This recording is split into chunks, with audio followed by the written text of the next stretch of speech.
हालांकि रिवॉल्वर के चैम्बर में अभी 2 गोलियां और मौजूद थीं, लेकिन पहली 4 गोलियों का हश्र देखकर अनिल इतना सहम गया था कि बाकी 2 गोलियां चलाने की उसकी हिम्मत ना हुई। किस सोच में पड़ गए अनिल चौधरी? भैरव हंसा। बाकी की 2 गोलियां भी चलाकर अपनी इच्छा पूरी कर लो, इसके बाद मैं तुम्हें बताऊंगा कि मैं क्या हूँ। दहशत के मारे अनिल उसकी बात का कोई जवाब न दे सका, सिर्फ थूक निकल कर रह गया। मनोहर लाल के प्रेत की सहायता पाकर तुम शायद ये भूल गए थे कि तुम इतिहास की एक महान शक्ति से टक्कर लेने वाले हो, जिसके सामने तुम्हारी हालत ऐसी है जैसे शेर के सामने मेमना। भैरवदास ने इस बार शुष्क लहजे में कहा, फिर आगे बोला, दूसरे के मामलों में तुम्हें टांग अड़ाने की क्या ज़रूरत थी भला? तुमने बुरा किया जो ऐसे ऐसे व्यर्थ ख्यालों को भी अपने मन में आने दिया। अगर तुमने मुझे नुकसान पहुंचाने की कोशिश की होती तो मैं तुम्हें मूर्ख बालक समझकर क्षमा कर देता, लेकिन मेरे बहुत समझाने पर भी तुमने मेरा कहा नहीं माना, इसलिए तुम क्षमा के पात्र नहीं रहे अनिल चौधरी। खौफ के मारे अनिल का बुरा हाल था, वो फौरन ही कुछ ना कर सका।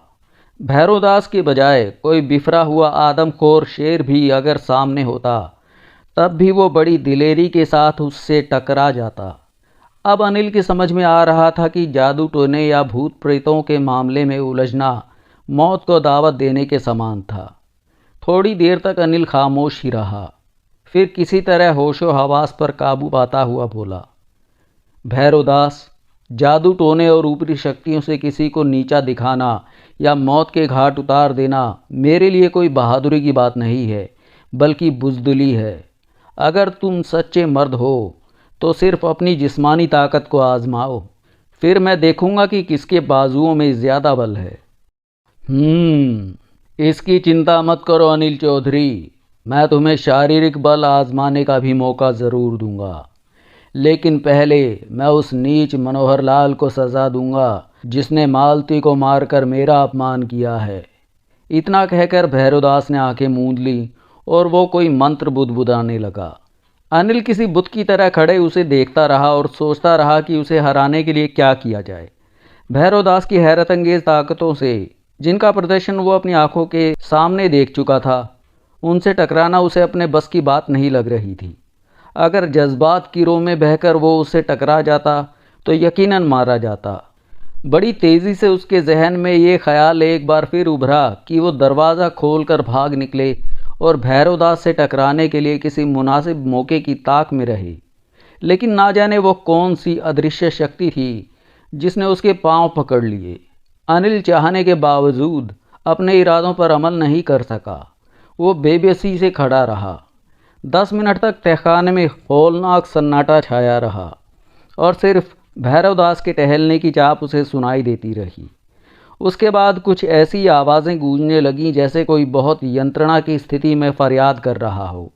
अनिल स्तब्ध सा उस आवाज़ को सुनता रहा। फिर अचानक उसने उस आवाज़ को पहचान लिया।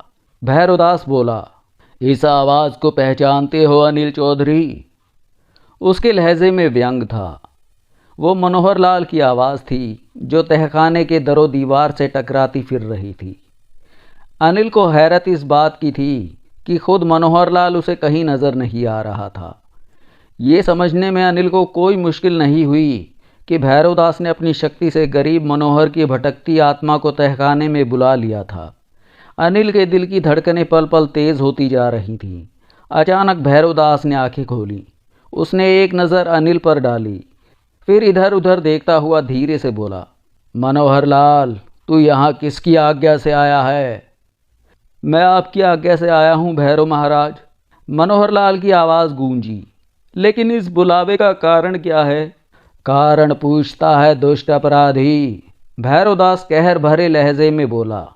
नीच, पहले तूने मालती को मारा, फिर अनिल चौधरी को यहाँ तक आने में सहायता दी, अब कारण पूछता है कमीने।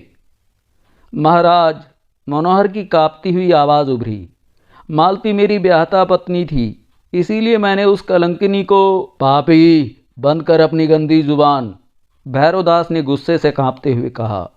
मालती को मैंने पसंद किया था।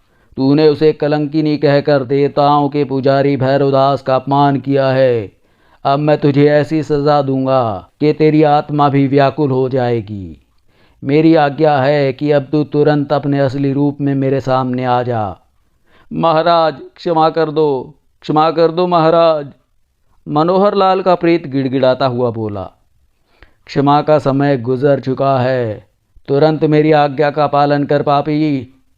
भैरवदास ने हिकारत भरे लहजे में कहा। अचानक अनिल ने देखा कि सुरमई रंग के धुएं के बादल रुई के हल्के हल्के गोलों की तरह भैरवदास के सामने जमा हो रहे हैं। देखते ही देखते उन बादलों ने सिमटकर इंसानी रूप धारण कर लिया। ये मनोहर लाल था जो भैरवदास के सामने हाथ जोड़े दहशत से कांप रहा था। बोल पापी मनोहर, अब मैं तुझे क्या सजा दूं? महाराज मेरी आत्मा को क्षमा कर दो। मैं भगवान की सौगंध लेकर कहता हूं कि अब कभी भी आपके मामलों में दखल नहीं दूंगा।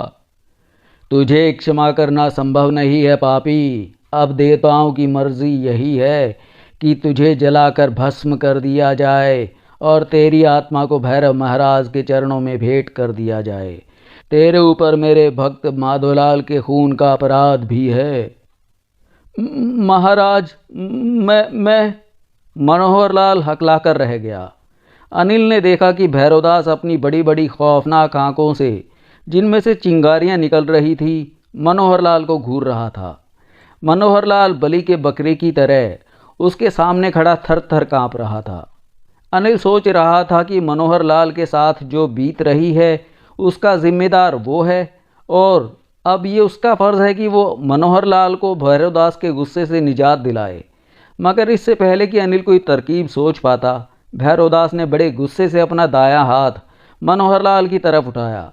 अगले ही क्षण जो दृश्य सामने आया उससे अनिल के रहे सहे होश भी उड़ गए। उसने भैरवदास की उंगलियों से नीली पीली गुलाबी किरणें निकल कर मनोहर लाल के प्रेत की तरफ लपकती हुई देखी, जिन्होंने पलक झपकते ही उसके वजूद को अपने घेरे में ले लिया और उसे जलाकर भस्म कर दिया। अनिल ये दृश्य देखकर खौफ से कांप उठा। फिर सहमी सहमी नज़रें उठाकर उसने भैरवदास की तरफ देखा। उसके होठों पर अब बड़ी जहरीली मुस्कुराहट खेल रही थी। नीली पीली गुलाबी किरणें मनोहर लाल के प्रेत को जलाकर गायब हो चुकी थी। क्यों अनिल चौधरी, अब क्या ख्याल है तुम्हारा? क्या अब भी तुम्हें मेरी शक्ति पर कोई संदेह है? भैरवदास ने नर्म लहजे में पूछा। भैरवदास, अनिल ने खौफ से कांपती आवाज़ में कहा, जहाँ तक तुम्हारी रहस्यमय शक्तियों की बात है तो मैं उन्हें स्वीकार कर लेता हूँ, लेकिन ये भी याद रखो कि एक दिन भगवान तुम्हें तुम्हारे पापों की सज़ा ज़रूर देगा। मालती की बात कर रहे हो? भैरवदास ने अनिल के खौफ पर मुस्कुराते हुए पूछा। फिर अचानक वो गंभीर हो गया। बिना ज्ञान के तुम इन बातों को नहीं जान सकते अनिल कुमार। इसके लिए तुम्हें अभी बरसों पापड़ बेलने पड़ेंगे, तब जाकर कहीं तुम्हें मालूम होगा कि देवी देवताओं की साधना से मनुष्य अमर हो जाता है। तब उसके लिए पाप और पुण्य का फर्क मिट जाता है। क्या तुम्हें यकीन है कि मालती की आत्मा तुम्हें माफ़ कर देगी? मालती भैरवदास ने होठों पर जुबान फेरते हुए धीरे से कहा। फिर वो आंखें बंद करके कोई दूसरा मंत्र पढ़ने लगा। अनिल निश्चल खड़ा उसे देखे जा रहा था। कुछ देर तक तहखाने में मौत का सा सन्नाटा छाया रहा। उसके बाद अनिल चौधरी अचानक बुरी तरह चौंका और हैरत से उछलकर देखने लगा। मालती लाल साड़ी में लिपटी, सिर से पांव तक कयामत बनी भैरवदास के बराबर खड़ी थी। उसके खूबसूरत चौड़े माथे पर बिंदियां झिलमिला रही थी। अनिल पहले भी मालती को 2-3 बार देख चुका था, लेकिन इतनी खूबसूरत वो उसे पहले कभी नहीं लगी थी जितनी इस समय लग रही थी। भैरवदास ने आंखें खोलकर अनिल की तरफ देखा, फिर बड़े प्यार से मालती को मुखातिब किया। मालती। जी महाराज, मालती ने नज़रें झुकाए झुकाए नर्म मधुर आवाज़ में कहा। क्या मैंने तुम्हें कोई कष्ट दिया है? कैसी बातें कर रहे हैं महाराज, मैं तो आपके चरणों की दासी हूँ। अनिल चौधरी का ख्याल है कि मैंने तुम्हारे साथ पाप किया है। ये मूर्ख क्या जाने कि पाप किसे कहते हैं और पुण्य क्या होता है, मालती ने खोए खोए लहजे में कहा। तुम्हें अपने पति की मौत पर कोई अफसोस तो नहीं है? भैरवदास ने प्यार से पूछा। नहीं, मालती ने शर्माते लजाते हुए धीरे से कहा। अब तो आप ही मेरे पति के समान हो। ठीक है मालती, तुम अब जाओ, लाल घाट के मृत पुजारी ने नरमी से कहा। मैं अनिल चौधरी को बस तुम्हारे दर्शन करवाना चाहता था। दूसरे ही क्षण मालती अनिल की नज़रों के ऐन सामने से गायब हो गई। अनिल हक्का बक्का खड़ा भैरवदास का मुंह तकने लगा और दिल ही दिल में उस घड़ी को कोसने लगा जब उसने भैरवदास की शक्ति का रहस्य जानने का फैसला किया था। अनिल चौधरी, कुछ ठहरकर भैरवदास बोला, ये ख्याल दिल से निकाल दो कि तुम कभी मेरे रहस्यों को जान सकोगे। मुझे मालूम है कि इस वक्त तुम्हारे दिल में क्या चल रहा है, लेकिन कान खोलकर सुन लो कि दुनिया की कोई भी ताकत तुम्हें उन मुसीबतों से छुटकारा नहीं दिला सकती जो तुम्हारे भाग्य में लिखी जा चुकी हैं। यही तो तुमसे गोपाल पंडित ने भी कहा था कि कभी भूले से भी मुझे कष्ट पहुंचाने का ख्याल भी मन में ना लाना। अनिल को गोपाल पंडित द्वारा कही गई सारी बातें याद आ गईं। उन्होंने हेडक्वार्टर से चलते हुए अनिल को यही चेतावनी दी थी कि अगर उसने लाल घाट के मृत पुजारी को कष्ट पहुंचाने की कोशिश की तो वो मुसीबतों में फंस जाएगा। दूसरी सूरत में वो बेपनाह ताकतों का मालिक बन जाएगा। पंडित के कहे मुताबिक उसे ऐसी शक्ति हासिल करने के लिए जिसके सामने बड़े बड़े बलवान पानी भरते हैं, कुर्बानी देनी पड़ेगी, बड़े बड़े खतरों का सामना करना पड़ेगा।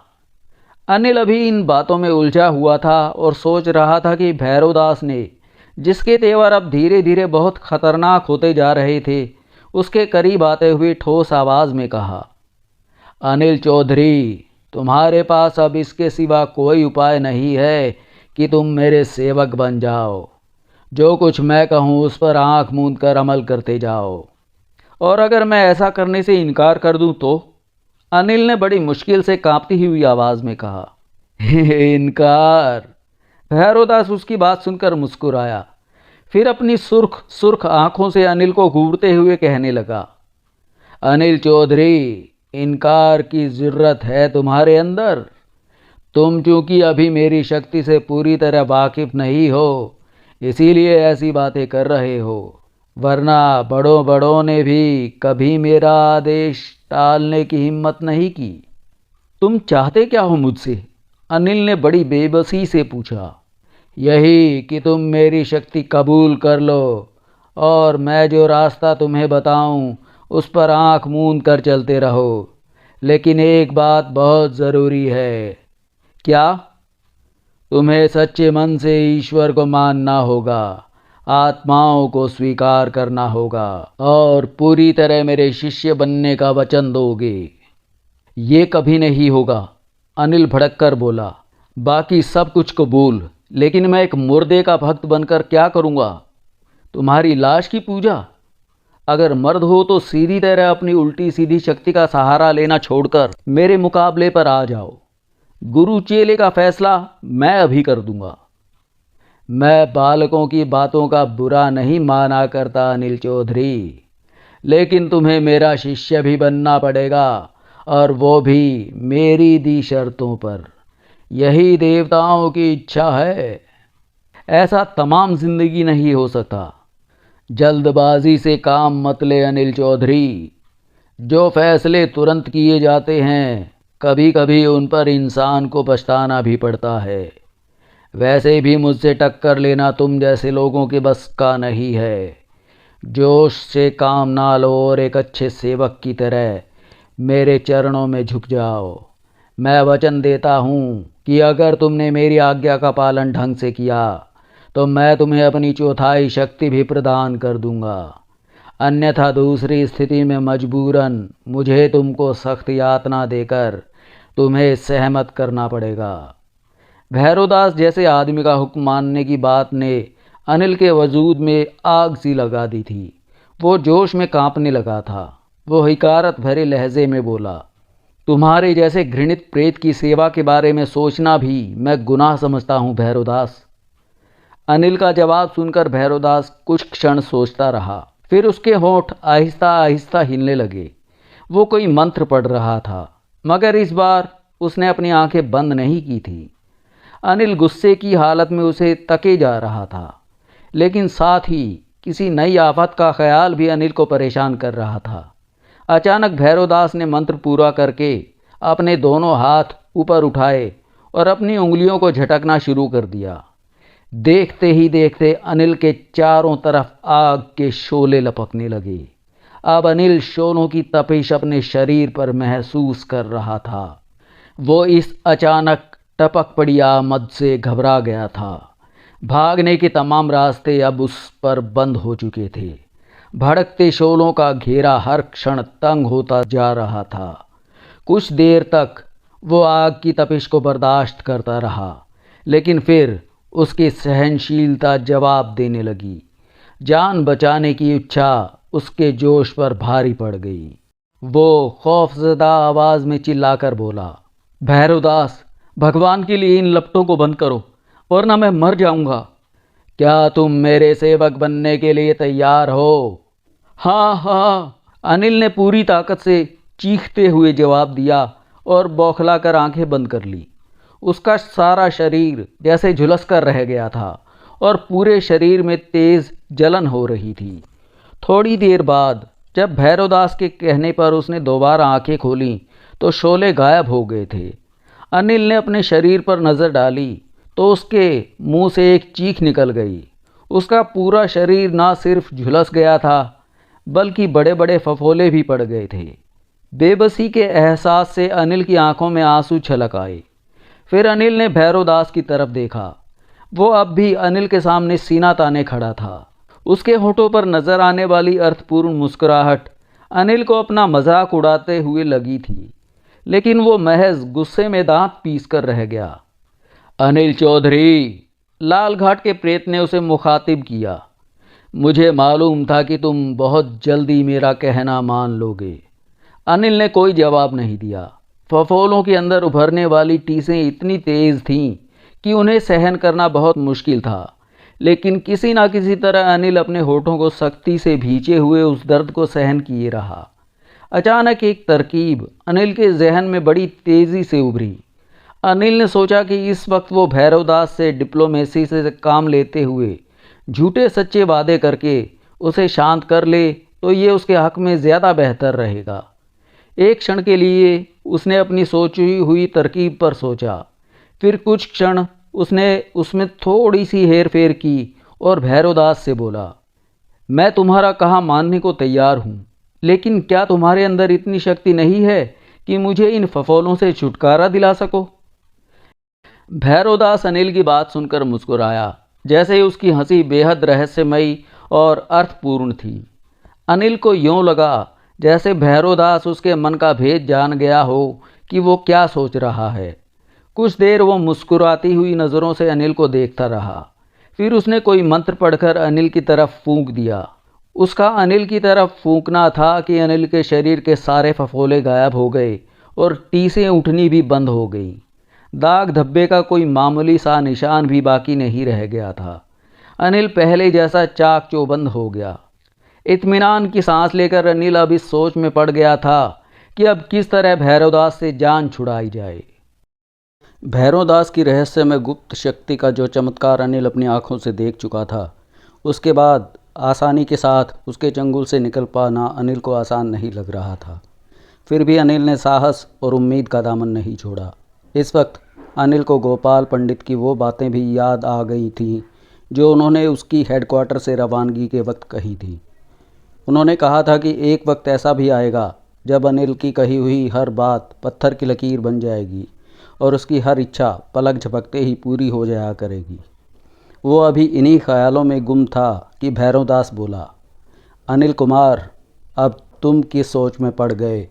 मैं गोपाल पंडित के बारे में सोच रहा हूँ, जिन्होंने मेरे बारे में ज़मीन आसमान के कुलाबे मिला दिए थे। अनिल ने जानबूझकर थोड़ी नफ़रत से कहा था। पंडित जी का कहा ज़रूर पूरा होगा, लेकिन उसके लिए तुम्हें मेरे कहने पर चलना होगा। क्या तुम मुझे सोचने के लिए मोहलत नहीं दे सकते थोड़ी? मूर्ख, भैरवदास मुस्कुरा कर बोला, मनुष्य की भला क्या औकात कि वो देवी देवताओं के सामने मन का भेद छुपा सके। मैं जानता हूँ कि तुम किस ढंग से सोच रहे हो।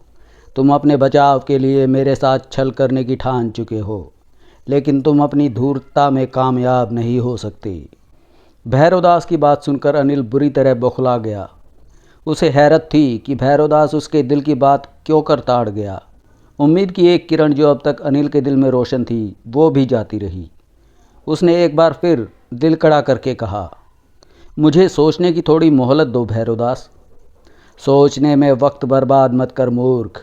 मेरे बताए हुए रास्ते पर चलकर तुम महान लोगों जैसी शक्ति का मालिक बन सकता है। सारा जीवन सुख शांति से चैन की बंसी बजाते हुए गुजार सकते हो। भैरवदास उसे घूरते हुए बोला, मैं एक बार फिर तुम्हें वचन देता हूँ कि अगर तू मेरा कहा मान ले तो मैं अपनी चौथाई शक्ति तुम्हें प्रदान कर सकता हूँ। लेकिन अगर तुमने हठधर्मी से काम लिया तो पूरा जीवन कष्ट उठाओगे। अनिल इस समय अजीब उलझन में था। उसकी समझ में नहीं आ रहा था कि अब क्या करे। पाप और पुण्य के चक्कर में मत पड़े बालक अनिल। भैरवदास अनिल को खामोश पाकर बोला था, ये सब मनुष्यों के बनाए हुए ढकोसले हैं। हो सकता है कि तुम ठीक कह रहे हो, लेकिन फिर भी ठीक है, जैसी तुम्हारी मर्जी। भैरवनाथ ने शुष्क लहजे में कहा, फिर संजीदगी से बोला, तुम्हें सोच विचार के लिए समय की ज़रूरत है जो मैं तुम्हें दे सकता हूँ। चलो अब अपनी आंखें बंद कर लो ताकि मैं तुम्हें बाहर पहुँचा सकूँ। अनिल ने बिना किसी चूँ चर्रा के आंखें बंद कर लीं। कुछ देर बाद अनिल ने भैरवदास के कहने पे दोबारा आंखें खोलीं तो खुद को एक वीरान पहाड़ी पर पाया, जहाँ दूर दूर तक किसी आदमजाद का नामो निशान नहीं था। हर तरफ पहाड़ी चट्टानों का सिलसिला नज़र आ रहा था, जिसमें बड़े बड़े गार मुंह फाड़े दिखाई देते थे।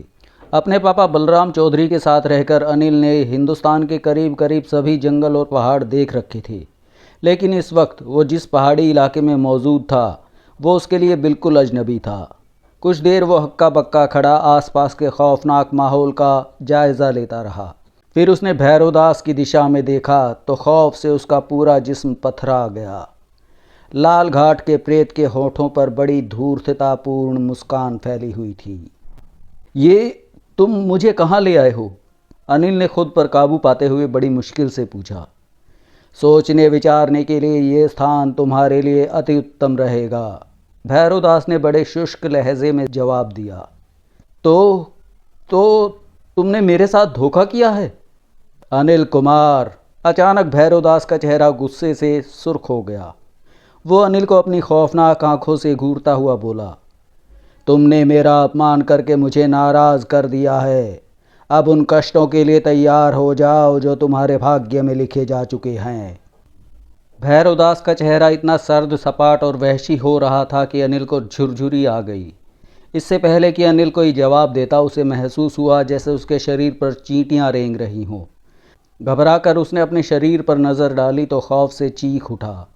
छोटी छोटी लाल चींटियां उसके शरीर से चिपटी उसका गोश्त खाने में व्यस्त थीं। बौखला कर अनिल ने उछलना कूदना शुरू कर दिया। वो जल्दी जल्दी उन भूखी चींटियों को मारने लगा जो सुइयों की तरह उसकी नस नस में चुभ रही थी। अनिल चौधरी की कैफियत इस वक्त उस दीवाने जैसी थी जो शरारती लड़कों के झुंड में घिर गया हो और अपने बचाव में उछल कूद कर रहा हो। भैरव थोड़े फासले पर खड़ा मुस्कुरा रहा था। अनिल अपने हाथों से अपने शरीर को नोचने खसोटने के लिए मजबूर हो गया था। यंत्रणा से वो पागलों की तरह चीख पुकार मचा रहा था और पत्थरों पर जल बिन मछली की तरह तड़प रहा था, जिसकी वजह से उसका शरीर जगह जगह से लहूलुहान हो गया था। इस यंत्रणा की स्थिति में अचानक भैरव की आवाज़ उसके कानों से टकराई। अनिल कुमार, अगर तुम अपना थोड़ा सा खून चख लोगे तो इस मुसीबत से छुटकारा पा लोगे। अनिल ने ज़मीन पर तड़पते हुए भैरवदास की तरफ देखा और उसे नंगी नंगी भारी भरकम गालियां बकने लगा। वो लाल घाट के प्रेत भैरवदास को गालियां बक रहा और चींटियों को मारता रहा जो उसे ज़बरदस्त दर्द पहुंचा रही थी। काफ़ी देर तक वो इस यंत्रणा से छुटकारा पाने के लिए हाथ पांव मारता रहा। पहाड़ी पर गिरे पड़े छोटे छोटे नोकीले कंकड़ तड़पते वक्त उसके शरीर को ज़्यादा लहूलुहान कर रहे थे। फिर धीरे धीरे उसकी सहनशीलता कमज़ोर पड़ने लगी। उसके हाथ बुरी तरह अकड़कर फोड़ों की तरह दुखने लगे थे। शरीर के ज़ख्मों में जहाँ जहाँ मिट्टी भर गई थी वहाँ वहाँ टीसें उठने लगी थीं। उसकी आंखों के सामने अंधेरा फैलने लगा। उसने ज़िंदगी और मौत के दरमियानी फासले को तेज़ी से घटते हुए महसूस किया तो जिंदा रहने की इच्छा तड़प उठी। उसने अनायास अपने शरीर में कई जगह से रिश्ते खून को होठों से लगा लिया। इस वक्त उसे ना तो घिन महसूस हुई, ना ही कुछ सोचने समझने की योग्यता ही उसमें शेष रह गई थी। जिंदगी बचाने की इच्छा ने बाकी सब एहसास मिटा दिए थे। भैरव ने गलत नहीं कहा था। अपने खून का जायका चखते ही चींटियां एकदम गायब हो गई थीं और चींटियों के काटने से शरीर में उभरी सूजन में भी कमी आ गई थी। लेकिन इतने में ही अनिल इस तरह निढाल हो गया था कि उसमें अपने पैरों पर उठकर खड़ा होने की भी हिम्मत नहीं बची थी। असमतल पहाड़ी ज़मीन पर पड़ा वो बड़ी बेबसी से भैरवदास की तरफ देख रहा था, जिसके होठों पर कुटिल मुस्कुराहट फैली हुई थी। तुमने देखा अनिल चौधरी कि मनुष्य कितना नीच और निकृष्ट होता है। खुद अपने ही शरीर का खून पीने लगता है, ज़रा सी तकलीफ से छुटकारा पाने के लिए। भैरवदास कह रहा था, प्राण बचाने के लिए आदमी कुछ भी करने को तैयार हो जाता है, इसीलिए कि जीवन से ज़्यादा कोई भी चीज़ मनुष्य को प्यारी नहीं होती। जान है तो जहान है, धर्म है, विचार हैं। अनिल ने नफ़रत से निगाहें दूसरी तरफ फेर ली। लाल घाट का प्रेत जिस तरह उसे अपने घृणित फरेब के जाल में फंसाना चाह रहा था और जिस तरह की तकलीफ़ उसने अनिल को पहुंचाई थी, उससे अनिल का खून खौल रहा था और उसने वक्त आने पर उससे पूरी तरह बदला लेने का फ़ैसला कर लिया था। लेकिन इस वक्त कमज़ोरी की वजह से उसकी हालत इतनी खस्ता थी कि वो उसकी बातों के जवाब में भी कुछ कह पाने में असमर्थ था। अनिल कुमार, मैं चाहता तो उसी समय तुम्हें जलाकर भस्म कर डालता जब तुमने मेरी शक्ति का रहस्य जानने की मन में ठान ली थी, लेकिन देवता चाहते थे कि तुम्हें स्वीकार कर लिया जाए। भैरवदास ने सख्त लहजे में कहा, कान खोल कर सुन लो, तुम्हें मेरा दास बनना ही पड़ेगा। मेरे चरणों में आना होगा और मेरे कहे अनुसार देवी देवताओं की सिद्धियां प्राप्त करनी होंगी, जिसके बाद एक महान शक्ति प्राप्त करने में सफल हो जाओगे। मगर उससे पहले तुम्हें बड़े कठिन समय से गुजरना होगा, कष्ट सहने पड़ेंगे। इतना कहकर भैरवदास आगे आया और अनिल का हाथ पकड़कर एक गार की तरफ घसीटने लगा।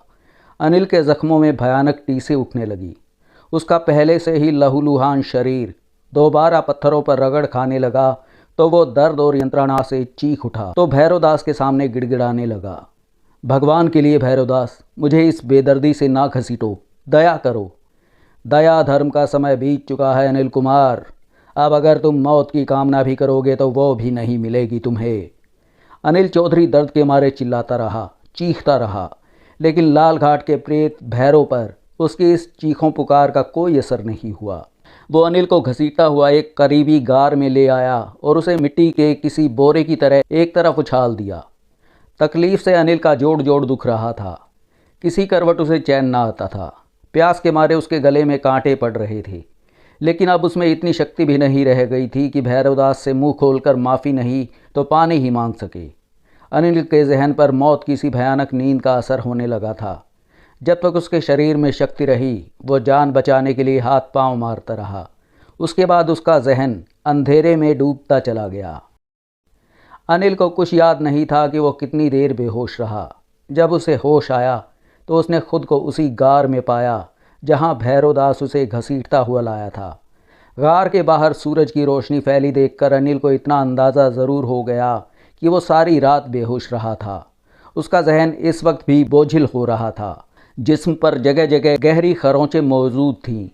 भैरवदास ने जिस बेदर्दी से उसे घसीटा था उसका ख्याल आते ही अनिल को झुरझुरी आ गई और जख्मों में उठने वाली टीसों का एहसास भी दोगुना हो गया था। भूख और प्यास से अनिल का बुरा हाल था, लेकिन शरीर में इतना दम नहीं था कि वो खुद उठकर खाने पीने की तलाश में कोई कदम उठा सके। अपनी बेबसी पर उसे रह रह कर रोना आ रहा था, इस ख्याल से कि वो अपने दोस्तों, जान पहचान वालों और ऑफिसों के लोगों से दूर इस वीरान पहाड़ी गार में भूख प्यास से तड़प तड़प कर और एड़ियाँ रगड़ रगड़ कर मरेगा और उसकी लाश को गिद्ध कौवे नोचते खसोटते फिरेंगे। वो तड़प उठा। जीने की आरजू दम तोड़ते इंसान को भी हाथ पांव मारने को मजबूर कर देती है। वो अपनी तमाम ताकत इकट्ठा करके कराहता हुआ उठा और आहिस्ता आहिस्ता चलता हुआ गार के दहाने तक पहुंचा। वहाँ खड़े होकर उसने पानी की तलाश में इधर उधर नज़रें दौड़ाई, लेकिन हर तरफ फैली ऊंची नीची पहाड़ियों के सिवा उसे कहीं कोई चीज़ नज़र नहीं आई। मायूसी के तेज़ एहसास ने उसे चीखने चिल्लाने पर मजबूर कर दिया। वो समझ गया कि अब उस पर बुरा वक्त शुरू हो चुका है। लाल घाट के पुजारी भैरवदास के बारे में उसने जो कुछ सुन रखा था उसे वो अपनी आंखों से देख चुका था। वो हकीकत में ज़बरदस्त रहस्यमयी शक्तियों का मालिक था। जिस ढंग से उसने मनोहर लाल के प्रेत को तहखाने में तलब करके राख के ढेर में बदल दिया था, वो अनिल के लिए खौफनाक और ताजुब खेज था। मालती के संबंध में भी अनिल पर हैरत के पहाड़ टूटे थे। उसे अनिल की मौजूदगी में चिता पर रखकर उसका दाह संस्कार कर दिया गया था, लेकिन भैरव ने उसे दोबारा इंसानी रूप में बुलाकर उससे प्यार भरी बातें की थी। अगर ये घटना और वो बातें अनिल ने किसी और से सुनी होती तो वो हरगिज़ इस पर यकीन ना करता, लेकिन अब अनिल भैरवदास की शक्ति के तमाम करिश्मे अपनी आंखों से देख चुका था। अब उसके पास इसके सिवा कोई दूसरा चारा नहीं था कि वो सब भुलाकर उसका कहा मान ले और ख़ुद को हालात के रहमो करम पर छोड़ दे। अभी वो लाल घाट के पुजारी के बारे में सोच ही रहा था कि उसकी नज़र एक पहाड़ी बकरे पर पड़ी जो राम जाने कहाँ से जख्मी होकर पनाह लेने उस गार में घुस आया था। बकरे को देखकर भूख के सख्त एहसास के साथ साथ अनिल के शरीर में ज़िंदगी की हरारत की भी एक लहर दौड़ गई। वह बिना हिले डुले कनखैयों से बकरे को देखने लगा जो ज़मीन पर पड़ा टांगे पटक रहा था। कुछ देर अनिल निश्चल खड़ा बकरे को देखता रहा। फिर जब उसने देखा कि बकरे के जिस्म से ढेरों खून निकल चुका है और उसके जीवन का चिराग किसी भी पल गुल होने वाला है, तो उसकी वहशी खुशी का कोई ठिकाना नहीं रहा। अनिल मेहनत और कोशिश करके किसी तरह रेंगता हुआ गार से बाहर निकला और एक भारी पत्थर उठाकर बड़ी मुश्किल से अपना संतुलन बनाए दबे कदमों से बकरे के करीब आ गया। फिर उसने वो भारी भरकम पत्थर सिर से ऊपर उठाकर बकरे के सिर पे दे मारा। बकरे के शरीर ने 2-4 झटके लिए और फिर वो ठंडा हो गया। दूसरे ही क्षण अनिल उस मुर्दा बकरे पर, जो इस वक्त उसके लिए 56 भोग से कम नहीं था, टूट पड़ा, एक वहशी दरिंदे की तरह। अनिल को याद नहीं कि उस वक्त उसके शरीर में इतनी ताकत कहाँ से आ गई थी कि उसने बकरे की खाल को दांतों से उधेड़ डाला था और कच्चे गोश्त को दांतों से नोचकर भभोड़कर पेट में उतारते हुए भूख की जलन को शांत करने में जुट गया था। बहरहाल जी भरकर उस पहाड़ी बकरे का कच्चा गोश्त गले से उतारने के बाद वो इस काबिल ज़रूर हो गया था कि आइंदा के बारे में कुछ सोच सके। उसके ज़ख्मों से दर्द के मारे टीसें उठ रही थीं, लेकिन इस वक्त उसे टीसों से ज़्यादा पानी की फिक्र सता रही थी। वो दोबारा उठा और इस बार पानी की तलाश में चल पड़ा। अनिल की किस्मत ही अच्छी थी कि उसे पानी की तलाश में दूर नहीं जाना पड़ा था। गार से कुछ दूर जाने के बाद ही उसे साफ़ सुथरा पानी मिल गया जो किसी सोते से फूट रहा था। अनिल चौधरी ने जल्दी से ज़मीन पर लेटकर किसी जानवर की तरह अपनी प्यास बुझाई, फिर अपने ज़ख्मों को धोया और उनमें साफ रेत भर ली। ये तरीका उसने अपने पर्वतारोही और अभियानकर्ता पापा बलराम चौधरी से सीखा था। थोड़ी देर तक वो सुस्ताने के लिए एक समतल चट्टान पर बैठा रहा, फिर दोबारा उसी गार में आ गया जहाँ भैरवनाथ उसे छोड़ गया था। भाग निकलने के ख्याल को उसने इसीलिए अपने जहन से निकाल दिया था कि एक तो वो इन पहाड़ी रास्तों से वाकिफ़ नहीं था, दूसरे उसकी जिस्मानी हालत भी कुछ ऐसी नहीं थी कि वो लंबे और दुर्गम सफ़र के लिए खुद को तैयार कर पाता। तीसरा और सबसे बड़ा खतरा इसमें उसे ये दिखाई दे रहा था कि कहीं भागने की कोशिश में उसे इन यातनाओं से ज़्यादा यातनाओं और यंत्रणाओं का शिकार ना बन जाना पड़े जो वो पहले भोग चुका था, क्योंकि लाल घाट का प्रेत जो बहुत ज़्यादा शक्तियों का स्वामी था यकीनन उसे ढूंढ निकालता और ज़्यादा दंड देता। गार में आकर अनिल ने अपने तमाम ख्यालों को झटक कर जहन को साफ़ किया और आराम करने के लिए ज़मीन का एक टुकड़ा साफ़ करके लेट गया। पेट भरकर, क्योंकि वो कुछ संतुष्ट हो गया था, इसीलिए जल्दी ही उसकी आंख लग गई और वो बेसुध हो गया। अभी वो सोया पड़ा था कि उसे यूँ महसूस हुआ जैसे कोई उसे हौले हौले जगा रहा हो। उसने आंख खोलकर देखा तो आसपास उसे कोई भी नज़र नहीं आया। ये देखकर वो हैरत से दंग रह गया कि वो इस वक्त पहाड़ी गार की बजाय हरी भरी ज़मीन पर पड़ा था। वहाँ चारों तरफ हरियाली ही हरियाली थी और यह पूरा इलाका फलदार पेड़ों से भरा हुआ था। वो आंखें झपका झपका कर माहौल की रंगीनियों का जायज़ा लेने लगा। फिर उसने घूमकर अपने पीछे की तरफ निगाह डाली तो ये देखकर दंग रह गया कि उसके पीछे एक शानदार इमारत मौजूद थी, जिसके गेट के दोनों तरफ के स्तूपों पर पत्थर की बड़ी बड़ी मूर्तियाँ लगी हुई थीं। इमारत की बनावट किसी पुराने मंदिर से मिलती जुलती थी। अनिल हैरत से आंखें फाड़े पत्थर से बनी उस इमारत को देखता रहा। फिर अचानक उसकी नज़र अपने लिबास पर पड़ी तो वो हैरान रह गया। इस वक्त उसके शरीर पर वो लिबास नहीं था जिसे पहनकर वो गार में सोया था। उसके बजाय वो गेरुए रंग के साधु संतों वाले कपड़े पहने हुए था। कपड़े भी क्या थे, मात्र एक लंबी धोती थी जिसका पल्लू लटक रहा था और उसका सीना और पेट बिल्कुल नंगे थे। उसके सीने पर चंदन का लेप था जिसकी सुगंध उसके जहन को ताजगी पहुंचा रही थी। उसकी कैफियत इस वक्त दर्जी के उस गरीब लड़के की सी थी जिसे अनापेक्षित रूप से अलादीन का चिराग हाथ लग गया हो और पलक झपकते ही उसकी हालत बदल गई हो। वो भौचक्का सा खड़ा अपनी पूर्व स्थिति पर गौर कर रहा था। उसके शरीर पर ना तो कोई जख्मी ही मौजूद था और ना ही टीसों का एहसास ही बाकी रहा था। अनिल ने बहुत कोशिश की और अपने जहन को बार बार कुरेदा भी, लेकिन ये राज ना जान सका कि वो इस जगह और इस हालत में कैसे पहुंचा। अचानक वातावरण घंटियों की आवाज़ से गूंज उठा। अनिल ने निगाह उठाकर पुराने विशाल मंदिर जैसी उस इमारत को देखा तो उसके गेट पर लगी पीतल की घंटियों को हिलता देखकर हैरान रह गया। कोई अदृश्य हाथ उन घंटियों को बड़े सदे हुए ढंग से बजा रहे थे। अनिल अपलक उन घंटियों को देखता रहा। फिर उसकी निगाह मंदिर के दरवाजे पर जमकर रह गई। गेट अपने आप आहिस्ता आहिस्ता खुल रहा था। जब दरवाज़ा पूरी तरह खुल गया तो अनिल की निगाह उस औरत पर पड़ी जो दरवाजे की ओट से प्रकट हुई थी और अब बड़ी गरिमामय चाल से लोहे के बड़े गेट की तरफ कदम बढ़ा रही थी। कुमार स्तब्ध आवाक खड़ा उस औरत को तके जा रहा था। लोहे के विशाल गेट से निकलकर वो बड़े शाही अंदाज में उसी तरफ आ रही थी। अनिल ने एक बार फिर अपने जहन को कुरेदने की कोशिश की। उसे ये तमाम बातें अलिफ लैला की कहानी का एक अध्याय ही लग रही थीं, लेकिन उसका जहन इन रहस्य के बारे में कोई नतीजा कायम करने में असफल ही रहा। वो किसी ऐसे माध्यम की तरह है जिसको हिप्नोटाइज कर दिया गया हो, आंखें फाड़े उस औरत को देखता रहा जो होठों पर मोहक मधुर मुस्कान लिए हर पल उसके करीब आती जा रही थी। अनिल के जहन में अगर ये आया कि उसने ज़िंदगी में उससे हसीन औरत नहीं देखी थी तो ये बात कहीं से भी गलत नहीं थी। वो वाकई बेइंतहा हसीन थी। वो अनिल के करीब आकर रुकी तो वो उसकी हिरनी जैसी आंखों के जादू में खोकर रह गया। वो कयामत बनी अनिल के सामने खड़ी उसे मुस्कुराती नज़रों से देख रही थी।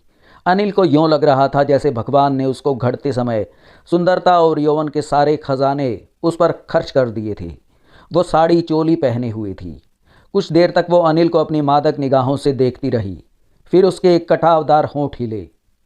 नमस्कार, उसके स्वर में झरनों जैसा संगीत था। अनिल कोई जवाब दिए बगैर उसे घूरता रहा। उसने मुस्कुराते हुए खुद ही दोबारा कहा, मैं आपके स्वागत के लिए आई हूँ महाराज। लेकिन अनिल बस हकलाकर रह गया।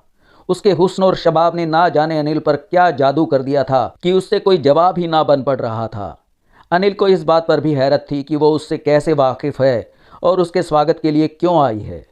अभी वो सोच ही रहा था कि वो खनकती हुई आवाज़ में बोली, महाराज आप कुछ अन्यथा ना समझें, क्या आपका शुभ नाम अनिल चौधरी नहीं है? हाँ हाँ, मेरा नाम अनिल चौधरी ही है, लेकिन तुम कौन हो? अनिल ने जहन पर काबू पाते हुए पूछा। मैं आपकी दासी हूँ महाराज, उसने शर्माते लजाते पलकें झुकाते हुए कहा। लेकिन मुझे नहीं मालूम कि तुम कौन हो। अनिल जल्दी से बोला, मैंने तुम्हें कभी नहीं देखा। भोजन तैयार है महाराज, पहले चलकर भोजन कर लीजिए, बातें बाद में होंगी। उसने अनिल की आंखों में आंखें डालकर कुछ ऐसे लहजे में कहा कि अनिल के सारे बदन में चिंगारियां दौड़ने लगीं। तुम्हारा नाम क्या है? अनिल ने धीरे से जुबान खोली। दासी को श्वेता कहते हैं महाराज, वो भी धीरे से बोली। फिर वो अनिल को साथ आने का इशारा करके इमारत की तरफ घूमी। अनिल भी उसके साथ चल पड़ा। अनिल अपनी दिली कैफियत को कोई नाम दे पाने में असमर्थ था, लेकिन इतना ज़रूर महसूस कर रहा था कि वो कोई ऐसी शक्ति थी जिसने उसे श्वेता के सामने सिर झुका देने पर मजबूर कर दिया था। वो किसी आज्ञाकारी बच्चे की तरह उसके पीछे इमारत की तरफ कदम बढ़ाने लगा। मंदिर जैसे पुरानी इमारत के अंदर दाखिल होकर वो भौचक्का खड़ा रह गया। वहाँ हर चीज़ उसकी अपेक्षा से कहीं ज़्यादा कीमती और दुर्लभ नज़र आ रही थी। इमारत का एक एक चप्पा आलीशान फर्नीचर और ऐश्वर्यशाली साजो सामान से भरा हुआ था। श्वेता जो उसकी मार्गदर्शक थी, उसे विभिन्न राहदारियों से गुजारते हुए एक ऐसे कमरे में ले आई जो शायद खाने का कमरा ही था। कमरे में दाखिल होते ही अनिल ने उस लंबे पत्थर पर नज़र डाली जिस पर कई प्रकार के खाने चुने हुए थे और किस्म किस्म के फल और मेवे भी बड़े सलीके से रखे हुए थे। पधारिए महाराज। श्वेता ने एक सफ़ेद पत्थर की चौकी के करीब पहुंचकर मुस्कुराती नज़रों से उसकी तरफ देखा और एक चौकी की तरफ इशारा करते हुए बैठने के लिए कहा। अनिल हिचकिचाया तो उसने बड़ी नाजो अदा से उसका हाथ थामकर उसे चौकी पर बिठा दिया और खुद उसके सामने वाली चौकी पर जाकर बैठ गई। इस वक्त भी अनिल की कैफियत किसी जादूगर के सम्मोहन में फंसे माध्यम से भिन्न नहीं थी, जो सिर्फ आज्ञा पालन के काबिल ही होता है। श्वेता अलग अलग खानों से अनिल की सेवा करती रही और वो भी बड़े मनोयोग से खाना खाने में व्यस्त रहा। खाने के दौरान उसने जितनी बार भी कनखैयों से श्वेता की तरफ देखा, उसे अपनी ही तरफ देखता हुआ पाया था। अनिल महसूस कर रहा था कि वो श्वेता के हुस्न के रौब में बुरी तरह दबा जा रहा था और पहली ही नज़र में उसका मुरीद बन गया था। महाराज, ज़रा इसे भी चक्कर देखिए। अचानक श्वेता ने एक बर्तन की तरफ इशारा किया जिसमें शायद किसी जानवर का भुना हुआ गोश्त था। श्वेता, अनिल ने कुछ पल रुककर धीमे स्वर में कहा, अगर तुम बुरा ना मानो तो एक बात कहूँ। कहिए महाराज। तुम मुझे महाराज की बजाय सिर्फ अनिल ही कहो तो मुझे ज़्यादा खुशी होगी। श्वेता ने उसकी बात का कोई जवाब नहीं दिया। वो कुछ देर तक होश उड़ा देने वाली नज़रों से उसकी तरफ देखती रही। फिर उसने बर्तन से भुने हुए गोश्त का एक टुकड़ा निकालकर अनिल की प्लेट में डाला और निगाहें झुकाकर खाने में व्यस्त हो गई। श्वेता की हर एक अदा कुछ ऐसी थी कि अनिल का दिल हजार जान से उस पर निछावर होना चाह रहा था। वो श्वेता की इच्छा पर उस भुने हुए गोश्त की तरफ आकर्षित हो गया।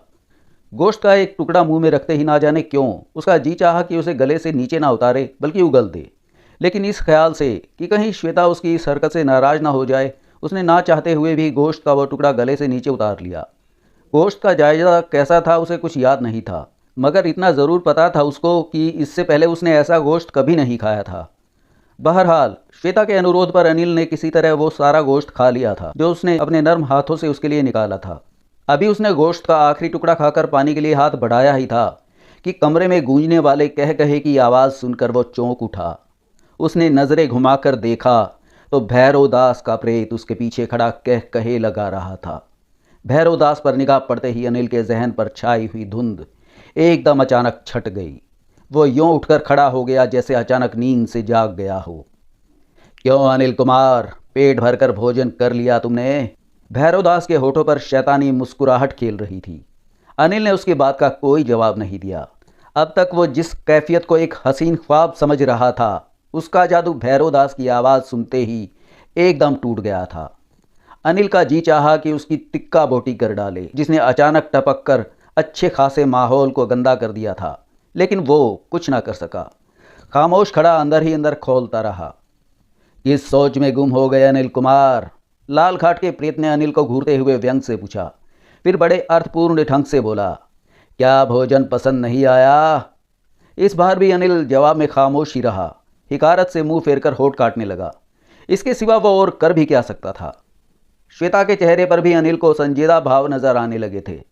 भैरव दास की आवाज़ ने शायद उसको बौखला दिया था। मुझे देखकर तुम खड़े क्यों हो गए? आराम से बैठो अनिल कुमार। लाल घाट के लहजे में गहरा व्यंग था।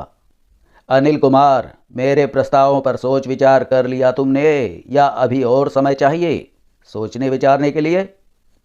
भैरव दास ने श्वेता के करीब जाकर एक खाली चौकी पर बैठते हुए पूछा। नहीं, अनिल ने तीखे लहजे में जवाब दिया। मुझे तुम्हारी कोई शर्त मंजूर नहीं है। धर्म से बहुत प्यार है ना तुमको? हाँ है, अनिल ने तिलमिलाकर जवाब दिया। अभी तक प्यार है? क्या अब भी तुम अपने धर्म का दावा करते हो और एक पिशाच प्रेत की सेवा में अपना धर्म समझते हो? भैरव दास ने मुस्कुराते हुए पूछा। भैरव दास, अनिल ने तेजी से कहा, तुम जो चाहो मैं वो करने के लिए तैयार हूं, मगर मैं किसी कीमत पर अपना धर्म भ्रष्ट नहीं कर सका। धर्म? भैरव दास का लहजा अर्थपूर्ण था। अनिल कुमार, तुम जिस धर्म की बात कर रहे हो उसे तो तुमने खुद ही भ्रष्ट बल्कि नष्ट कर डाला है। क्या मतलब? अनिल ने चौंकते हुए भैरव दास की तरफ देखा। तुम ये घुमाव फिराव की लच्छेदार बातें छोड़कर सीधी तरह बात करो। तो तुम मेरी बात का अर्थ समझना चाहते हो सीधे सीधे अनिल कुमार? तो लो सुनो, भैरव दास ने उसे घूरते हुए कहा। अभी तुमने जिस गोश्त को बड़े चाव से खाया है वो बैल का गोश्त था। बोलो अनिल कुमार, क्या गौमांस खाने के बाद भी तुम मेरे सामने धर्म का राग अलाप सकते हो? करोगे मुझसे धर्म की बात? गौमांस का नाम सुनते ही अनिल कांप उठा। इस ख्याल से कि उसने गौमांस खा लिया है उसकी आत्मा तड़प उठी। वो भैरव दास को नफरत भरी निगाहों से घूरने लगा। वो सोच रहा था, इस मरदूद ने मेरे साथ जो किया वो असहनीय है। गुस्से से अनिल सिर से पांव तक कांप रहा था। लेकिन वो ये भी अच्छी तरह जानता था कि इस शैतान से टक्कर लेना मौत को दावत देना है। वो फिर खामोश रह गया। अनिल ने उसकी बात का कोई जवाब नहीं दिया। उसे नफरत भरी नज़रों से घूरता रहा और दिल ही दिल में खुद पर लानत भेजता रहा। फिर रह रहकर अनिल को बड़ी शिद्दत से उबकाई आने लगी, लेकिन वो काबू किए हुए था। वो नहीं चाहता था कि भैरवदास के प्रेत को उसकी हंसी उड़ाने का मौका भी मिले। इस वक्त अनिल को श्वेता भी नागिन जैसी लग रही थी, जिसने अपने हुस्न और जवानी की आड़ लेकर उसे डस लिया था। अगर अनिल के बस में होता तो वह उन दोनों के टुकड़े टुकड़े कर डालता, लेकिन इस वक्त वो अपनी बेबसी पर अफसोस से हाथ मलने के सिवा कुछ नहीं कर सकता था। वो खुद को चारों तरफ से घिरा हुआ महसूस कर रहा था। भैरवदास कुछ देर तक अनिल के चेहरे पर बदलते हुए भावों और उसकी दिली कैफियत का अंदाज़ा लगाता रहा। फिर अनिल का मजाक उड़ाते हुए बोला, चुप क्यों हो अनिल कुमार? तुम तो मेरी शक्ति का रहस्य जानकर मुझे नीचा दिखाने आए थे। मैं अब भी तुमको नीचा दिखाने की ताकत रखता हूँ भैरवदास, मगर शर्त यह है कि अपनी काली शक्तियों से काम ना लो। भैरवदास ने उसका मजाक उड़ाया तो अनिल खुद पर काबू न रख पाया और सीना तान कर बोला था, बैठ जाओ अनिल कुमार, क्यों अपनी जान के दुश्मन बने पड़े हो? भैरवदास ने बड़े रोब से कहा। फिर उसे घूरते हुए बोला, तुम भूल जाते हो कि तुम किसके सामने ये शब्द मुंह से निकाल रहे हो। क्या अब भी तुम्हें मेरी शक्ति पर कोई शक है? क्या तुम्हें नहीं मालूम कि मैं तुम्हारे साथ रियायत बरत रहा हूँ? अनिल फिर कोई जवाब दिए बगैर खामोशी से उसे घूरता रहा। भैरवदास के प्रेत ने जो कुछ कहा था वो गलत नहीं था, फिर भी उसके सामने हथियार डालने को अनिल अपनी तौहीन समझता था। मुझे मालूम है अनिल कि तुम एक बलवान आदमी हो, मगर इसके साथ ही तुम मूर्ख भी बहुत बड़े हो। तुम आखिर मुझे ये रियायत क्यों दे रहे हो? अनिल ने गुस्से से पूछा। उसकी चिंता अभी मत करो, एक दिन तुम खुद ही जान लोगे, लेकिन उस रहस्य तक पहुंचने के लिए बड़ी कठिनाइयों से गुजरना पड़ेगा। भैरवदास, तुमने अपनी नापाक इच्छाओं की खातिर मुझे गोमांस खिला भी दिया है, मगर धोखे से। अगर मुझे मालूम होता तो मैं मरते मर जाता, मगर ये पाप ना करता। तुम बहुत नादान हो अनिल कुमार, मेरी मानो तो जिद छोड़ दो, ये हठ धर्मी का समय नहीं है अब। लालघाट के प्रेत का लहजा इतना सर्द और धमकी भरा था कि अनिल फौरन ही कोई जवाब देने की हिम्मत ना कर सका। भूख प्यास और यंत्रणाओं के पूर्व अनुभवों को याद करके वो सिर से पैर तक कांप उठा था। उसका जहन बार बार उसे मशविरा दे रहा था कि वो जिद छोड़कर भैरवदास की इच्छा के सामने झुक जाए और खुद को यातनाओं से बचा ले, लेकिन उसका ज़मीर हर बार आड़े आ रहा था। अभी इन्हीं विचारों में गुम था कि भैरवदास के प्रेत ने उसे मुखातिब किया। अनिल कुमार, मैं जानता हूँ कि तुम सोच विचार में उलझे हुए हो।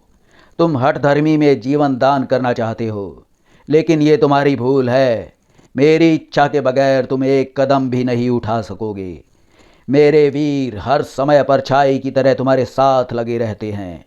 मेरी इच्छा के बगैर तुम मरना चाहोगे तब भी मर नहीं सकोगे। देवताओं के फैसले अटल होते हैं अनिल कुमार। भैरवदास ने अनिल को लाल पीली नज़रों से घूरते हुए खौफनाक लहजे में कहा।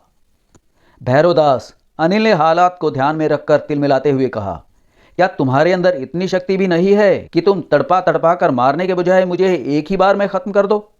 मैं तुम्हारी ये इच्छा उसी दिन पूरी कर सकता था अनिल कुमार, जब तुम्हारे मन में मेरी शक्ति का रहस्य जानने का विचार आया था, लेकिन देवताओं की इच्छा कुछ और ही है। भैरवदास ने ना जाने क्यों अपने होठ चबाते हुए गजबनाक लहजे में कहा, अगर मैं चाहूँ तो तुम इसी क्षण मेरे चरणों में पड़े दया की भीख मांगते नजर आओगे। मेरी भक्ति स्वीकार कर लो अनिल कुमार। अनिल की समझ में नहीं आ रहा था कि भैरवदास की बातों का क्या जवाब दे। उसका जहन सुन हो रहा था। वो बुरी तरह थक चुका था। इनकार करने से क्या कुछ होगा ये भी उसे मालूम था। उसने बड़ी बेबसी से एक नज़र भैरवदास के चेहरे पर डाली। भैरवदास की बड़ी बड़ी आंखों में अनिल को शोले भड़कते हुए महसूस हुए। उसने जल्दी से नज़रें भैरवदास के चेहरे से हटा ली और श्वेता को देखने लगा, जो स्तब्ध बैठी एकटक अनिल की तरफ ही देखे जा रही थी। जिंदगी के तजुर्बों ने अनिल को इंसान की पहचान की भी थोड़ी बहुत कला सिखा दी थी। श्वेता की आंखों में उसे अपने लिए धूर्तता या फरेब की बजाय प्यार और हमदर्दी नजर आ रही थी। अनिल सोचने पर मजबूर हो गया कि जो कुछ श्वेता ने अनिल के साथ किया था उसमें उसकी अपनी मर्जी नहीं थी। वो भैरवदास के इशारों पर चलने को मजबूर थी। अगर यह बात ना होती तो उसकी आंखों में मोहब्बत और हमदर्दी के ये जज्बे कभी ना होते।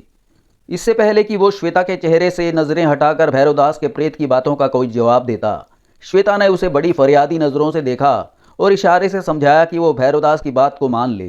हालांकि इस वक्त अनिल जिन हालात का शिकार था उनमें मोहब्बत की कल्पना भी मुहाल थी। इसके बावजूद वो महसूस कर रहा था कि उसका दिल श्वेता की तरफ खिंचा चला जा रहा था। इस जज्बे के साथ ही जीने की तमन्ना भी उसमें जोर पकड़ने जा रही थी। वो कोशिश के बावजूद श्वेता के चेहरे से अपनी निगाहें नहीं हटा सका था। कहाँ खो गए अनिल कुमार? भैरवदास ने उसे मुखातिब किया तो अनिल बुरी तरह चौंका। श्वेता के चेहरे से नजरें हटाकर उसने भैरवदास की तरफ देखा। भैरवदास के चेहरे पर बड़ी अर्थपूर्ण मुस्कुराहट फैली हुई थी। वो दोबारा बोला, अनिल कुमार, अगर तुम मेरी भक्ति स्वीकार कर लो तो श्वेता देवदासी तुम्हें दान की जा सकती है। मैं तैयार हूँ, अनिल ने अनायास ही जल्दी से कह डाला। फिर वो श्वेता की तरफ देखने लगा, जो उसका जवाब सुन लेने के बाद बड़े मोहक अंदाज में नजरें झुकाए मुस्कुराने लगी थी।